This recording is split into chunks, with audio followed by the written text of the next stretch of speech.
Hello, everyone, and thank you for joining us. This is Patricia Silvanera from USAID's ProtectHealth project in the Philippines.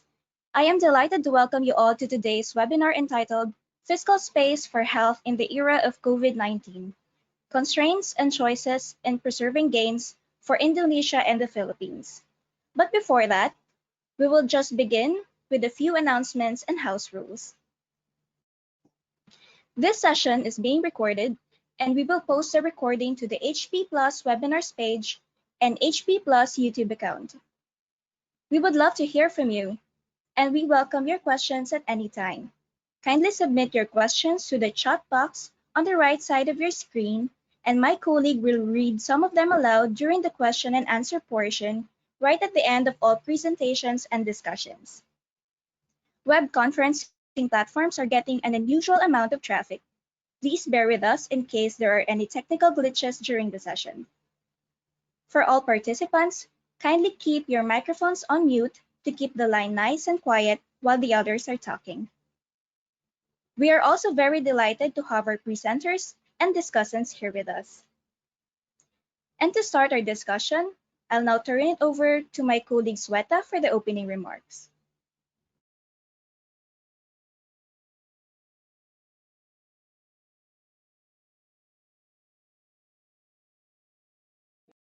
Thank you, Patricia. Good morning, good evening, everyone, and thank you for joining us today.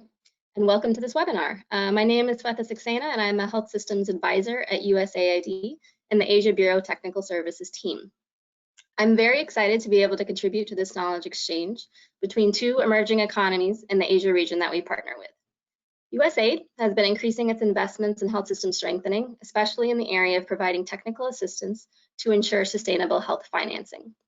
Indonesia and the Philippines both have large current health expenditures, large populations, decentralized systems, and both are using some form of pro-health taxes to finance the health sector. Additionally, they are looked to as leaders for other countries as they are implementing large national health insurance schemes. That is JKN in Indonesia and PhilHealth in the Philippines. So the question to us at USAID has really been, how can we support countries in their journey to self-reliance, especially where our funding is just a drop in the ocean? So one of the answers is that we can support policy research agendas and partner with local institutions to conduct analyses, such as the fiscal space analysis, and ensure that the findings inform policy decisions. So, and this is what was precisely done in the case of two of our projects, the Health Policy Plus project in Indonesia and the ProtectHealth project in the Philippines. While policymakers analyze options for increasing public spending for health in the medium term, we can also examine previous trends and drivers of past growth to help countries respond to future changes. A recent study by World Bank colleagues show that since the year 2000, per capita public spending for health across LMICs has more than doubled. However, less than 1/5 of this increase was due to higher prioritization of health government budgets. The remainder was actually largely due to conducive macroeconomic conditions. And so now that COVID-19 has caused an unprecedented crisis with large economic growth contractions, we are seeing decades of progress reversed on poverty, healthcare, and education. This lost progress towards the SDGs has highlighted the need for stronger multi-sectoral and regional approaches in international development, including those that support knowledge exchanges such as this one, especially in these times of uncertainty. In my view, COVID-19 has garnered more support and justification for USAID to help advocate for prioritizing financing for the health sector. But of course, we have questions, and I've outlined 3 that we are thinking about. The first is, what can countries do to address the declining public sector revenue and increasing government expenditure on pandemic control and mitigation? The second is, should we expect to see increased fiscal space and budget space for health, or will the high debt deficits, and higher interest rates crowd this out. And the third is really a question of resiliency. When will we see pre-COVID-19 baseline levels for indicators around government revenue and expenditure, fiscal deficit, and transfers to the local governments? And I also wanted to touch a little bit on financial protection because we want to be responsive to how COVID-19 is impacting inequities in access and pushing people further into poverty. So before COVID-19, the share of out-of-pocket or OOP spending was declining in Indonesia, but it was actually static in the Philippines. And in both cases, government financed health insurance was increasing, while OOP was still high. Until 2020, we have seen a rising deficit in JKN, and we may now see a fund deficit for health in coming years, unless more funds are infused. We know that the single payers in both countries are controlling less than 25% of the total health expenditure, while compared to European countries, we're seeing pooling of around 60 to 80%. So as we look towards medium-term options for increasing fiscal space and sustaining financial protection schemes, we also need to address the fact that this decreased leverage for purchasing contributes to poor accountability.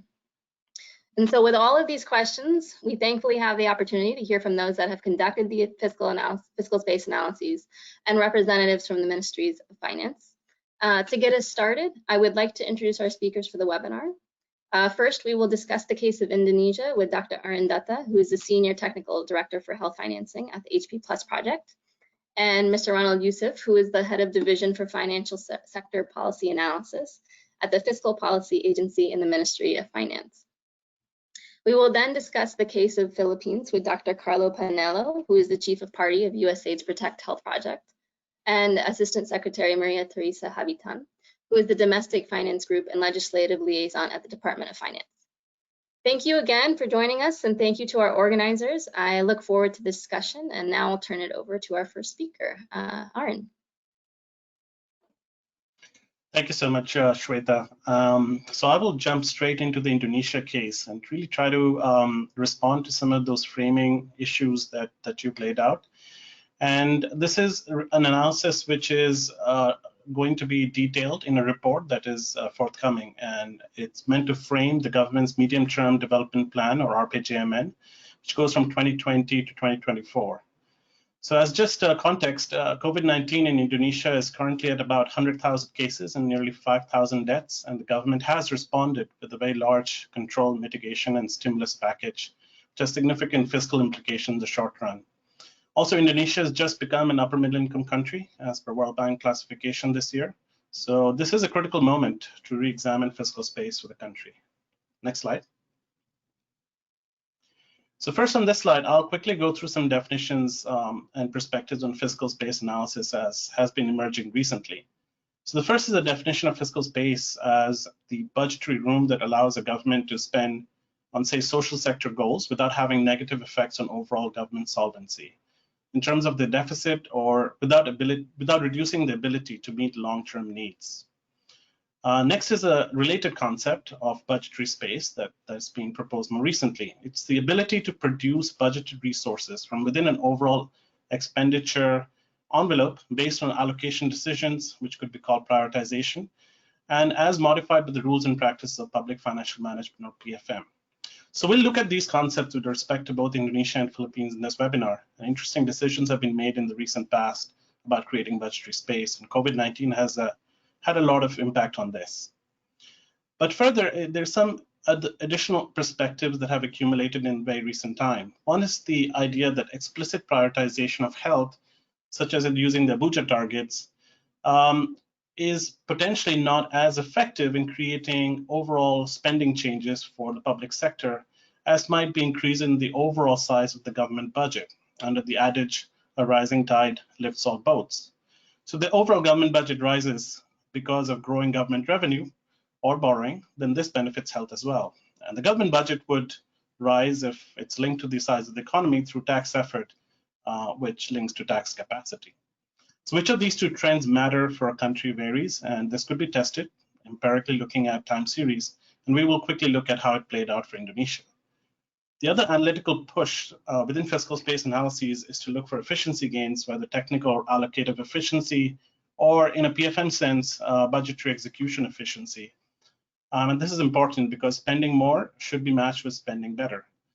But in times of extraordinary or rising needs, there could be a desire to prioritize more. And one source could be earmarking. And there has been a lot of interest from syntax earmarking. And we will look at the experience in both Indonesia and Philippines in this context. And we also recognize that there are important second order effects of these taxes. This is why we call them pro-health taxes, as Shweta mentioned. So next slide, please. So diving into Indonesia, the first thing we want to talk about is the overall perspective from development partners as well as from civil society and the health sector that Indonesia may not be spending enough on health given its middle income status and its health needs. In terms of the left panel, you can see that Indonesia has over time become richer and reduced some critical social negative indicators rapidly, including poverty headcount. This is perhaps because social services and safety net spending has dramatically increased over time.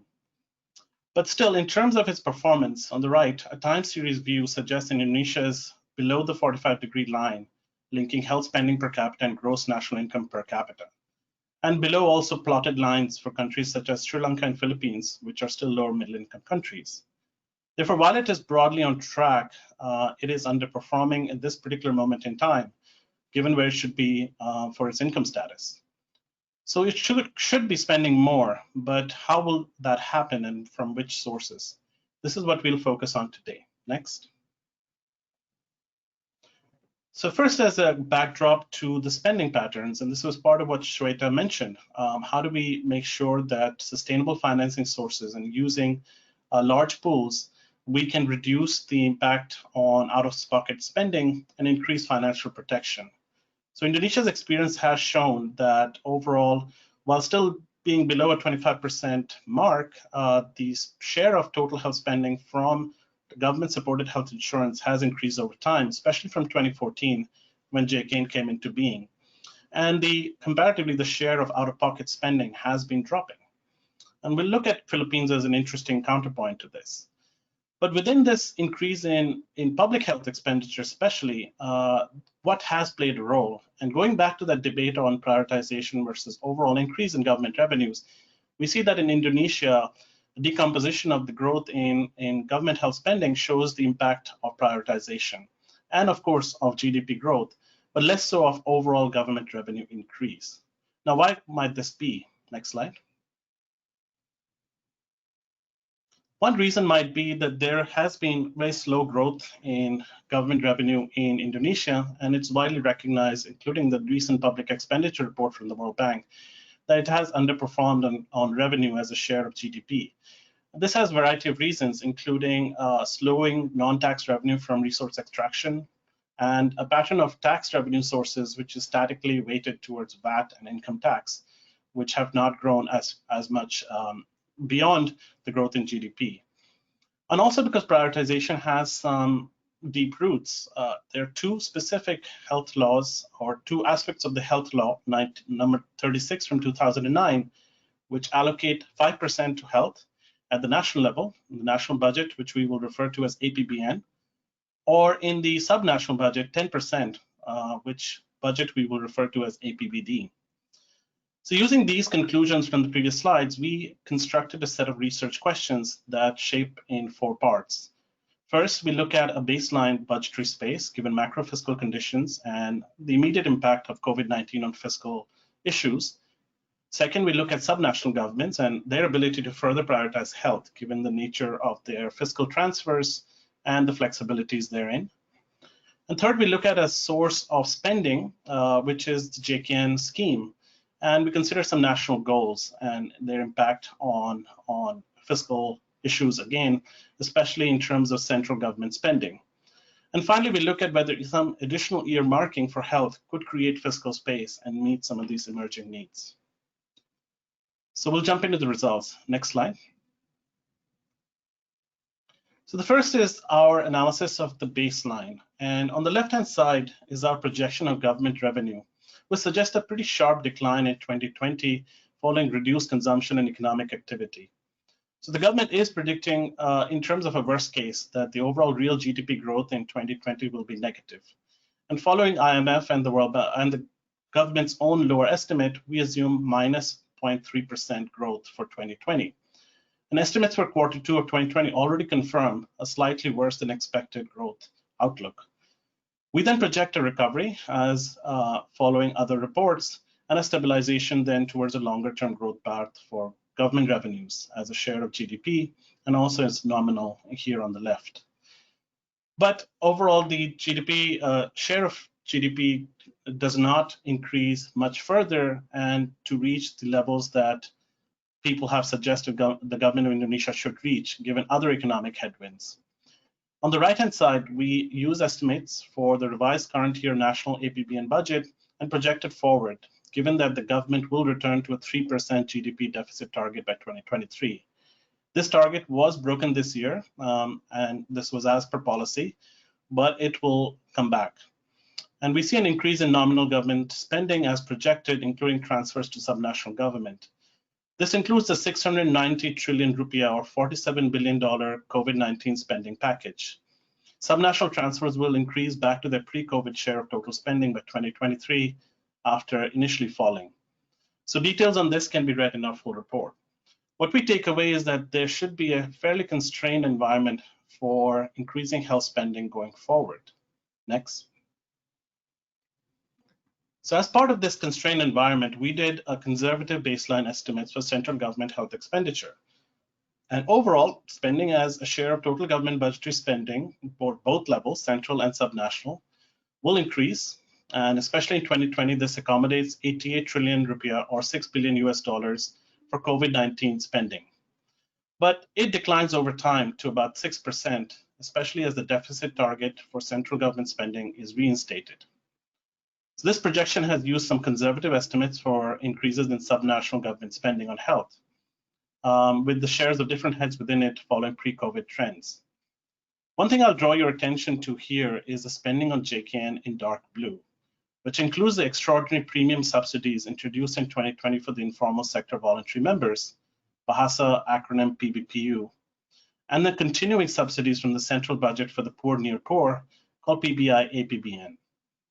So these areas of spending will be a major share of central spending, even if no further decisions are made to expand subsidy. Overall, there is room for non-JKN areas of spending for MOH, including procurement of commodities and equipment, public health, health worker redeployment, all critical areas. But this room will be squeezed if any further expansion to JKN subsidies or costs are incurred. Next. So turning to the second research question and looking at what could happen at the subnational level, and especially in terms of deviating from a baseline. So first, to set the stage, there are 34 provinces and 514 cities and regencies in Indonesia, which constitute the sum total of subnational governments. And they receive a variety of fiscal transfers. So these transfers, some are pre-allocated in terms of sectoral use, and others are more flexible. In addition, subnational governments have local own source revenue, which varies across the country in terms of ability to raise. This suggests an overall fragmented resource availability and financing structure and complexities in terms of local autonomy. And we will look at this on our webinar on Wednesday, which focused on decentralization. On the right, we analyzed recent trend in subnational spending on health and find that with JKN spending at the subnational facilities, the target threshold of 10% has been easily exceeded. But without JKN, the performance is lower by at least 2 percentage points and relatively flat. So given the expectation that public health spending, primary healthcare spending, and especially spending for community health and preventive and promotive healthcare will rise to meet the goal set in the RPJMN, can local governments respond? There are pressures for and against this increase. Focusing on optimism, we think that the pressures for increase could be to fund the recent minimum standards for health, which we'll talk about again on our webinar on the 29th, or to accommodate a recent rule that requires more earmarking of tobacco tax revenues to health at the local level, or for the subnational governments to continue and perhaps expand the scope of their subsidies for the poor near poor segment of JKN that is subsidized directly by them, called PBI-APBD. So what scenarios are possible? Next slide. Here we construct a scenario looking at the nature of fiscal transfers to the subnational government, their historical trend, and the underlying regulations that impose or dispose of flexibility. We adopt an optimistic viewpoint for subnational governments in terms of their willingness to additionally prioritize health on top of the earmarks that are already imposed on them. So if some of the transfer sources that have flexibility, as well as the local owned source revenue, which has more flexibility, then those allocations could be about $33 to $36 trillion, or about 2.3 to 2.5 US dollar billion, which could be released additionally for health. Whether subnational governments could really prioritize an additional 10% from these flexible or fungible sources is a major question, given many competing priorities. Next slide. So now turning to some of the spending needs, and I think Shweta mentioned the fact that JKN has run quite a few deficits in the past. These deficits are continuing to increase. But beyond that, there have been other recent changes to the revenue side of the scheme, especially changes to premium contribution for the PBS segment, which has a fiscal impact. In 2020, there was also introduction of a full subsidy for the informal sector voluntary segment to cater to COVID-19 concerns. And this subsidy will continue, but at a lower level for the last half of this year, and then continue with another further cut next year. So together, these subsidies for the two segments are projected in the bottom right chart, and they suggest a fairly significant increase from 2019 levels to about 50 trillion for the central budget in blue and about 19 trillion for the subnational budgets in orange.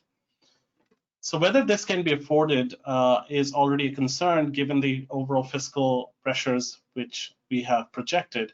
But if there are further increases, we would have to look for additional resources. Next slide. And in terms of what those additional scenarios would be, we turn to national goals. So one of the critical goals set in the Medium-Term Development Plan, or RPGMN, is to add an additional 16.3 million near poor members, or PBI members, by 2024. So this is a gradual increase shown in the chart at the top right in the black dash. But there's also discussion, especially following the history of other schemes in the region, such as Thailand, which have taken a perspective of subsidizing larger shares of the population and hence achieving universal insurance coverage. If this approach is followed and a one-time big bang decision is made to subsidize the entire informal sector, about 30 million people currently, then this would go into effect as per our projection in 2021. And the impact on total spending could be quite significant. Central government would be then paying out about US $3.4 billion at current exchange rates. And this could increase to $4.4 billion if the whole informal sector is subsidized. So can this be afforded? And to this, we now look at some very quick analysis at the end. Next slide. One of the sources where such additional resources could be tapped is from additional earmarking from tobacco excise. The critical fact that we recognize is that from all tobacco excise taxes in Indonesia, only 6% is earmarked to health in some form, and all of that earmarking is done at the subnational level from two different sources which are marked on the slide. Now, if this earmarking at the subnational level could slightly increase, and we propose a very modest increase here, but more importantly, a small earmark at the central level where most of the excise and VAT revenue is actually accumulated, and here we are only asking for an earmark from excise taxes, is imposed, then we expect the 9 to 13 trillion Indonesian rupiah could be additionally earmarked to health, which would bring up the overall earmarking from tobacco excise in the Indonesian context up to 11 to 14%, still far below the 50% in Philippines, which you will review later. Next. And this is our final slide. And this looks at an additional scenario where we look at the sugary beverage product category, which is currently not subject to excise. And we follow up on a Ministry of Finance proposal from earlier this year, where they looked at a specific excise tax on sugary beverages in 3 different types, and then proposed a tax rate. So we use that tax rate as well as some industry trends in production, as well as some analysis of demand elasticity, which is available in our report, to understand what could be possibly allocated to health at 100% allocation from such an excise tax. And we find that it could generate up to 6 trillion Indonesian rupiah, which again would be available to the central level for uses such as increases in the PBI numbers. Next slide. So this is my last slide, and as a summary, there are, of course, pretty significant additional health needs in Indonesia, as have been suggested by several sources, including the recent public expenditure review, as well as the costing of the RPJMN, which implies that by 2024, cost to meet essential health services would itself be about 10 trillion, based on optimistic assumptions on coverage increase compared to 2020. The scenarios for PBI would be between 15 to 27 trillion, or about $1 to $2 billion additionally annually from 2020 to 2024. So the additional fiscal space sources that we have identified could help to meet this, but we do realize that these require additional political will, especially at the subnational level, to meet that very large increase that we project here, or to allocate additionally from tobacco excise taxes at the national level. Whether these things are done or not will, of course, be determined by the future fiscal conditions and the possibility of recovery following COVID in 2021. So I look forward to your questions, and I hand it over to my colleague from Ministry of Finance, Pak Yusuf, for his comments. Thank you.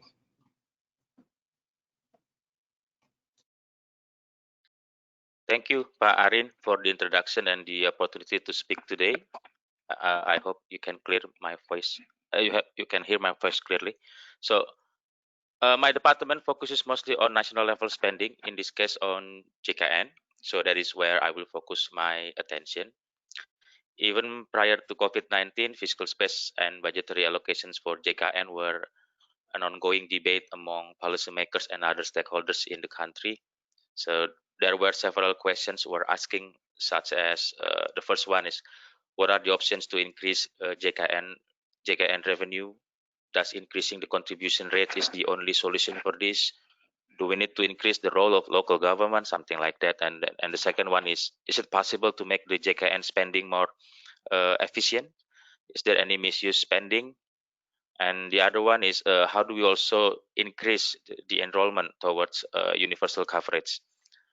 The enrollment has stagnated over the year in 2019 and this year at around 83% of population coverage, or it's equal to 80% of active membership. Given all this, fiscal space analysis can inform the discussion for types of questions around JKN revenue and how to address the coverage growth towards USC.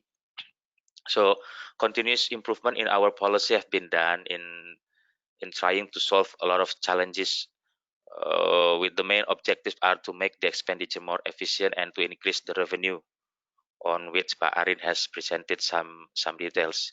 In 2019, we introduced the earmarking of cigarette tax of local government with minimum of 37.5% of the cigarette tax revenue has to support the JKM program. In 2020, we increased the contribution almost double. As shown in Arin's previous presentation, these changes have significant impact on central government budget allocation to JKN. In terms of subsidy for PBI, we go from 25 trillion rupiah required in 2018 to almost double. It's about 49 trillion in 2020. It's about, I think, 3.4 billion US dollar. And now we also have a partial subsidy for informal sector, voluntary segment, and a partial subsidy as well for the people who registered by the local government that will go into effect from this July. The cost for this additional partial subsidy initially is estimated about 3 trillion rupiah, but the current projection is, I think at the end of the year, we will need about 5 trillion rupiah, which is about 340 million US dollar. And we expected at the end of the year, Pak Arin, the JKN will have a surplus and this surplus we will also have the surplus we projected up to next 2 years. But I predict this surplus will not last long, Pak. So moving into the coverage issue, the Indonesia government is thinking about all options to continue growing JKN coverage, and we must make the most prudent fiscal decision. To me, improving the quality of our current spending is the same way with increasing the fiscal space. The first thing that comes in our mind to continue growing JKN coverage is by improving the quality and the accuracy of PBI data. We have to minimize the inclusion and the exclusion error. At the moment, the error is estimated about 30% of the data. So if we can solve this, we believe those who are not in the list should be able to pay the contribution. In this situation, I think the government can do more enforcement, such as everyone must pay all their JKN contribution liabilities if they want to access public services.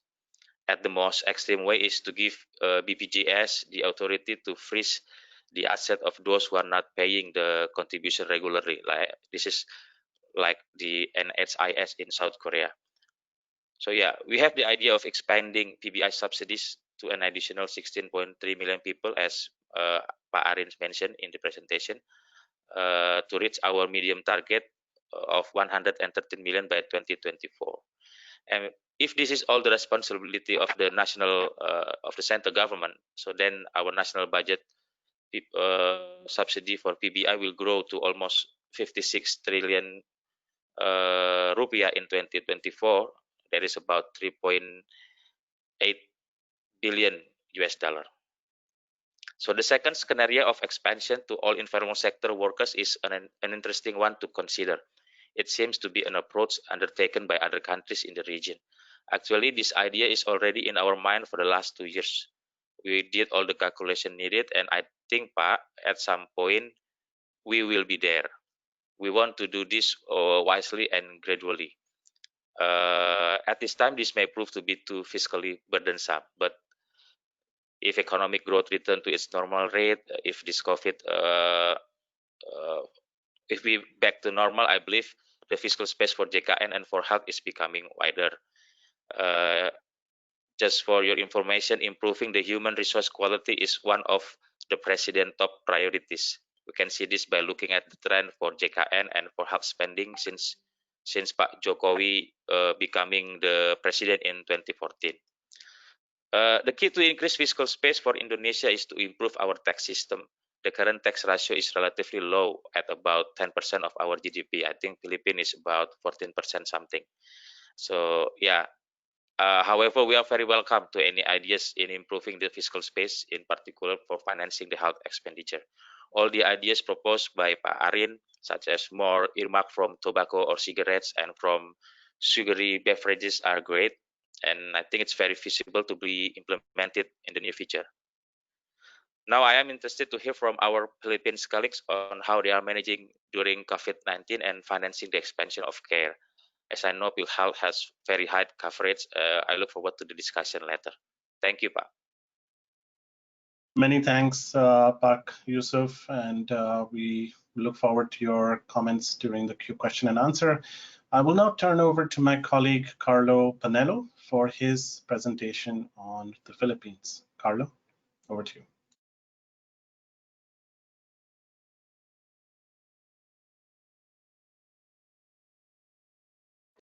Good morning. Magandang umaga po sa lahat. Salamat pagi. USAID's ProtectHealth is a USAID-funded project implemented by Palladium that supports the Philippine government in addressing financing bottlenecks to improve TB and family planning outcomes in the context of universal healthcare. This is an expanded presentation of what was presented to the Philippine Department of Health and the Philippine Health Insurance Corporation in aid to the preparation of their 2021 budget proposal. Guidance from the Department of Health, the Department of Finance, and the Department of Budget and Management is much appreciated. Next slide, please. This is a graph of the Philippine National Health Accounts. It can be noted that health financing in the Philippines is fragmented across multiple sources of funding that is dominated by out-of-pocket spending, accounting for 52%, of a $16 billion healthcare market.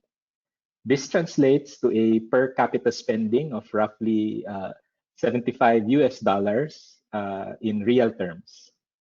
For the past 27 years, you will note that the structure of healthcare financing has hardly changed in terms of the shares of various sources of financing, although national government spending has been increasing lately, with PhilHealth showing the fastest rate of growth. However, local spending has remained flat since the devolution in 1992, but an increase is expected beginning 2022 with the implementation of the Supreme Court decision that affirms the rightful share of local government units from national taxes. Next slide.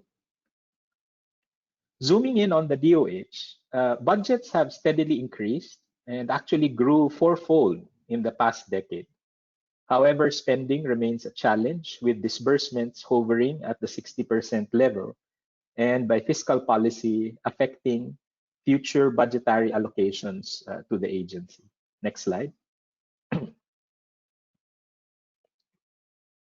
In the Philippines, the government fiscal space for health comes from three types of funds. You have earmarked revenues, you have general funds, and local health funds. These make the Philippine healthcare financing system somewhat unique for two reasons. First, there is substantial reliance on earmarked revenues for UHC implementation. And two, broad autonomy is granted to local governments in the use of their budgets, unlike what we saw earlier with Indonesia, wherein national to local transfers are highly controlled. Next slide. Next slide, please. Earmarked revenues to fund health services come from several sources. Excise taxes are levied on a wide variety of products: sweetened beverages, alcohol, tobacco, and e-cigarettes. Note that health only gets a portion of the excise taxes, except in the case of alcohol tax. Furthermore, allocations for health earmarks are also distributed between DOH, PhilHealth, and UHC-DOH, which implies that while funds can be used for UHC implementation in general, budgetary attribution is with the DOH. A portion of gaming and lottery revenues also goes to health in the form of premium subsidies for PhilHealth. Next slide, please. This slide shows a simulation of what may be available for DOH and PhilHealth in 2021. We ran 4 scenarios to estimate the fiscal space. 1, earmark revenues alone. 2, earmarks and subsidies to match 2020 budget levels. 3, earmarks and subsidies to match 2019 spending levels. And 4, health budgets to match the historical 5% proportion of total government revenues. Except in scenario 4, the budget ceilings assigned by the Department of Budget and Management tend to be lower than the estimated health fiscal space. This is true even if the low-end projections for additional or new projects will be accommodated.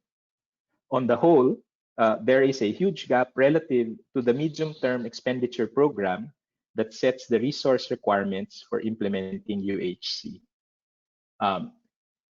If you can click the clicker, Anika, it would show the different levels embedded in the slide. Next, please. And then MTEP as the last. Next slide.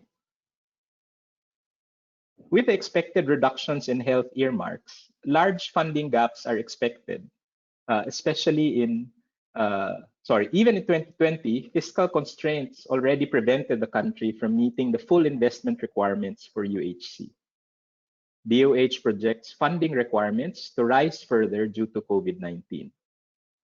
While there may be overlaps, it can be conservatively assumed that the additional spending for COVID-19 is incremental to UHC requirements, since the pandemic was not anticipated when UHC investments were being drawn up.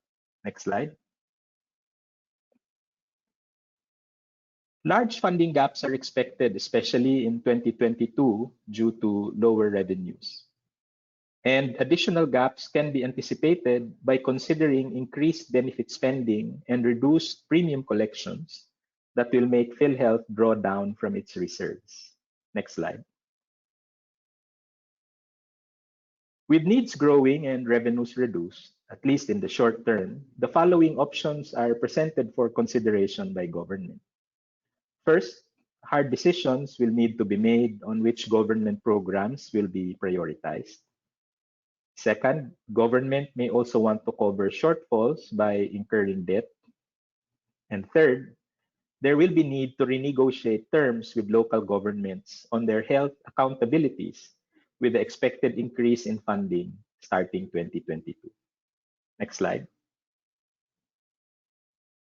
That's the end of the presentation. Thank you very much. Maraming salamat. Terima kasih banyak. May I now call on ASEC Maria Teresa Habitan of the Philippine Department of Finance for her discussion on the Philippine case. ASEC Habitan, over to you. Thank you, Dr. Carlo. That was an excellent presentation. Good morning and good evening to all. Thank you for inviting me to be part of the panel for this webinar. Next slide, please. In response to the pandemic situation, the Philippine government immediately decided to increase the deficit ceiling to allow for necessary spending to mitigate the public health crisis, even as revenues also became challenged because of the widespread lockdown. The Department of Finance has so far raised $7.8 billion in loans and grants from multilateral and bilateral sources, as well as from bond issuances. Next slide. Since the passage of RA 10351 in 2012, or the sin tax law, sin taxes have provided steady source of funding for the health sector. Subsequent tax reforms, for example, the excise tax on sweet and beverages under the train law, and the more recent changes to the taxation of cigarettes, alcohol, and e-cigarettes continue this earmarking priority to health expenditures, especially in light of the passage of the Universal Health Care Law.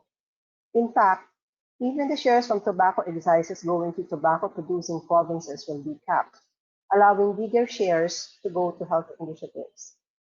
RA 10351, or the sin tax law, raised the health expenditure of the national government from only 0.5% in 2012 to 1% by 2017, and that share has hovered between 0.9% and 1% since then.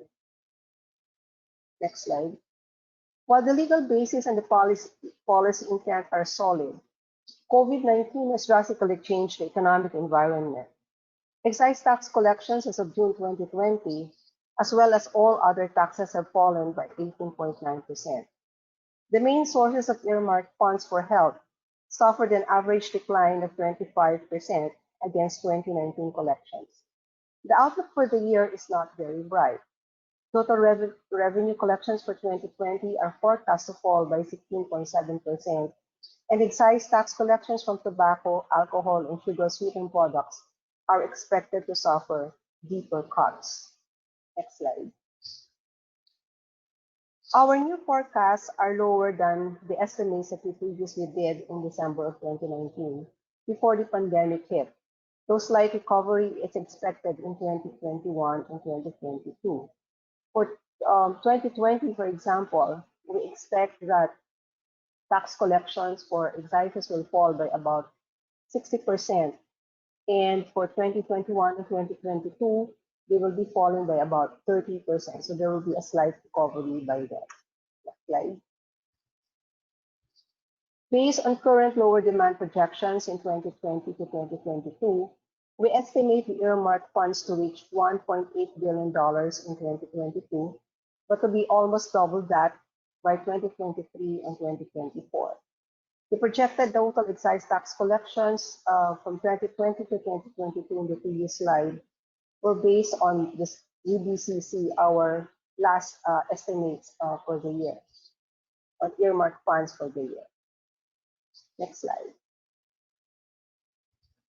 The COVID-19 pandemic has drastically changed the trajectory of our growth overall. And even the sources of revenues that are earmarked for the health sector are projected to be growing much more slowly. Without a vaccine, economic growth will remain muted and revenue generation will remain a challenge.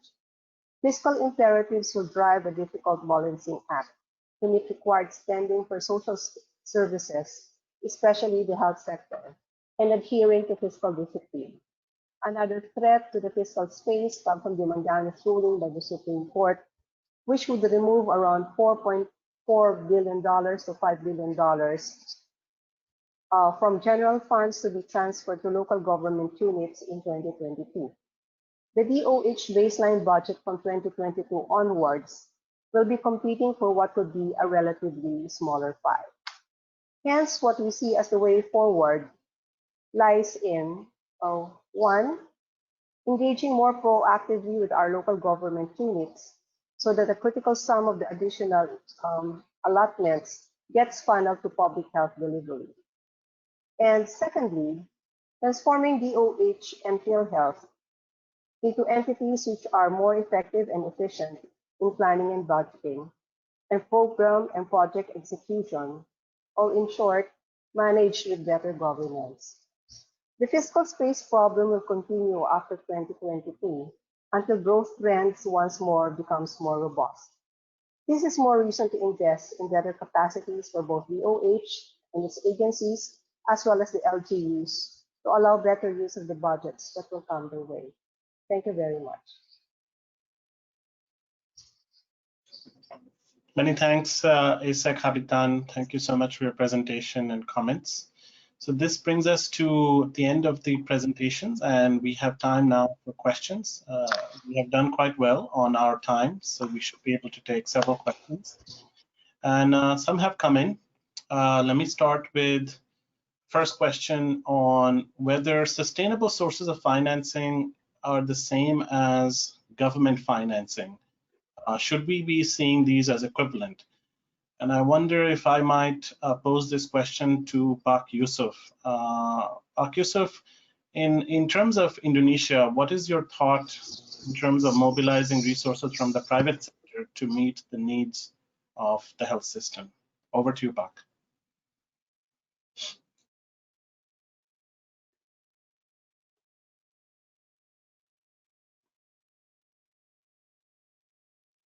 Product, are you able to unmute? Yep. Thank you, Pak. Sorry, I a bit missed the question. I think it's about comparing the government financing or the individual financing, something like that. Yes, so the one question is about whether the government revenue is the only source for sustainably financing the health sector, or can we increase private investment into the health sector? That is my addition to that question. Thank you. Yeah, I think it depends, yeah, Pak. For example, like Indonesia, it is very difficult for us to get the tax revenue very well. Our tax revenue is very low. You can imagine that we have 260 million people in our country, but only 15 million people or 60 million people who pay the tax. So mobilizing this public revenue through the government financing, I think it's a very challenging. So that is also one of the reasons why we introduced the JKN system by using like the insurance schemes. Basically, we asking more for people to pay for these public services. Another problem with Indonesia, Pak, we have a very big informal sector, so most of them are not paying tax. This is something that relying only on government financing I don't think it's a good idea for Indonesia too. So we need from the private financing as well, Pak. Thank you. There are a few other questions for Indonesia as we wait for some Philippines questions. So if I may pose them to you, thank you for your patience on this. One question is around what has happened in COVID-19, especially this year. Do you see any decline in the revenue for the scheme, especially from the voluntary sector? And I know that this especially has prompted the scheme from the national government for the 3 trillion Indonesian rupiah that was used to fully subsidize for 1 quarter. But beyond that, do we see any major decline in the rest of the year for the ability to pay or the increase in the non-active segment? Pak? Yeah, of course, Pak. The decline is we are clearly see it, Pak. There is a decline in revenue, and I think it's almost in every segment, Pak, other than the public government officials. But at the same time, Pak, we also see that the expenditure is declining as well. So in total, I think at up to this point, perhaps it's too early to have some statement on this. But at least for up to now, we see the net aggregate is we even having like a surplus, Pak. So the decline in expenditure is higher than the decline in revenue. Thank you, Pak. Okay. Please do add some questions for Philippines. We have very excellent presenters today. So while we wait for them, one more question on Indonesia, Pak. I think you've got the imagination of Indonesian colleagues. So a question on the proposal to cover the increase in JKN coverage of subsidized populations through tobacco tax or earmarking. Is this really a feasible opportunity? I know you mentioned in your remarks that it is perhaps worth looking at, but is this really feasible? And also, isn't this also more required because a lot of formal sector workers may have lost their jobs and hence join the ranks of the informal sector or unemployed? Over to you, Pak. Yeah. As I mentioned before, Pak, actually in 2019 we already started, Pak, by imposing about a minimum 37.5% of the cigarette tax. So, but the problem at that time is the design is not as good as we expected. So I think if we can improve the design and improve more, asking more for the earmarking, this is a very feasible way to do, Pak. And just for your information, even like for the formal sector is moving into the informal sector due to this COVID-19 pandemic, the consumption of Indonesia have a very high consumption of smoking, Pak. So the idea of having more earmarking from tobacco is, I think, is very relevant and very suitable for Indonesia people, Pak. Thank you. So we have a question for Philippines. Thank you, Pak. For Philippines, and maybe Carlo, you can start, and if Isaac Habitan, if you would like to take it also. Same question, but posed in a different way for PhilHealth, because PhilHealth claims near universal coverage right now. So what has happened to PhilHealth in COVID-19 era in terms of incoming revenue? And are there any shifts in patterns of contributory versus non-contributory segments? Over to you, Carlo, and then perhaps if Isaac would respond as well. Thank you.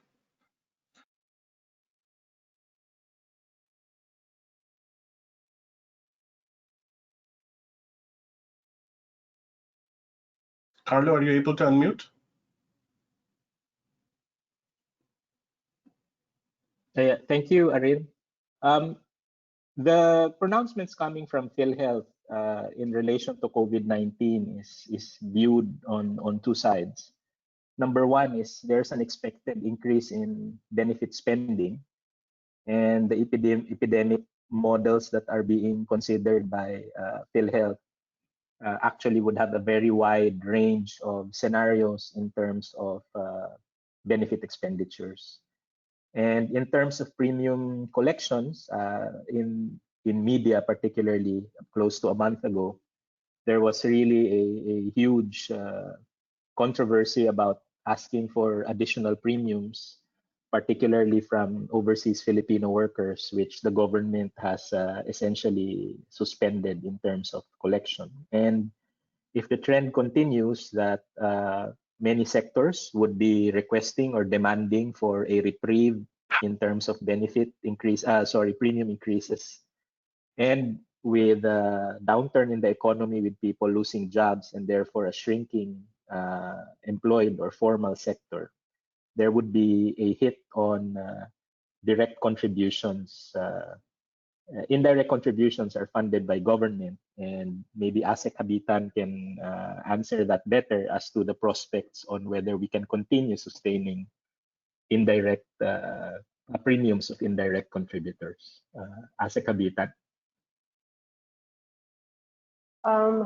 Yeah, there are right now, as you said, demands for suspending the increase in the contribution rates.